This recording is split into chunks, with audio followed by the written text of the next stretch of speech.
አቤት ጎይታ ክንደ የገርም እዚ ምሕረትካ እዚ ፍቕርኻ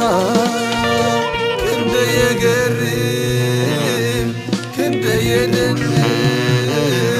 እዚ ምሕረትካ ኢየሱስ እዚ ፍቕርኻ ኢየሱስ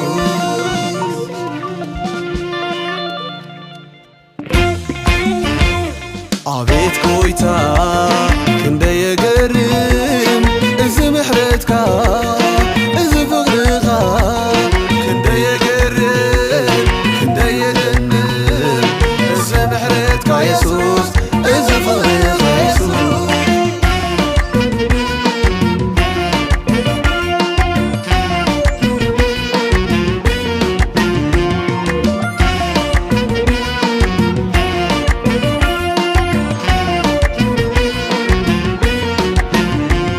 ምሕረትካ በዚሑ ንነብር ኣለውና ምሕረትካ በዚሑ ንዝመረልካ ኣለውና እምበር ከም ግብርና ኣበይንኻ ኣለና ኣምላኸይ ግን በኣኻ ተዘኪርና ኣለውና ምእታውና ሙፃና በኣኻ ኮይኑላ እግዚኣብሔር ኣምላኽና ክብር ይኩን ንዓኻ ዘመንና በይንኻ ክበረሉ በይንኻ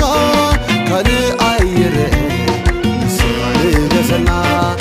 በይንኻ ኢኻ በይንኻ ኢኻ በይንኻ በይንኻ ኢኻ በይንኻ ኢኻ ኣምላኽና ንኻልእ ኣይንህብን ንኻልእ ኣይንህብን ኣምልኾ ምስጋናና ንኻልእ ኣይንህብን ንኻልእ ኣይንህብን ኣምልኾ ምስጋናና ኣሃ ንስኻ ኢኻ ኣምላኽና ሃሃ ንስኻ ኢኻ ንጉስና ሃሃ ፍግም ንብል ኣብ ቅድሚኻ ሃሃ ንስኻ ኢኻ ጎይታና ሃሃ ንስኻ ኢኻ ኣምላኽና ሃሃ ንስኻ ኢኻ ንጉስና ሃሃ ፍግም ንብል ኣብ ቅድሚኻ ሃሃ ንስኻ ኢኻ ጎይታና አቤት ጎይታ ክንደ የገርም እዚ ምሕረትካ እዚ ፍቕርኻ ክንደ የገርም ክንደ የደንቕ እዚ ምሕረትካ ኢየሱስ እዚ ፍቕርኻ ኢየሱስ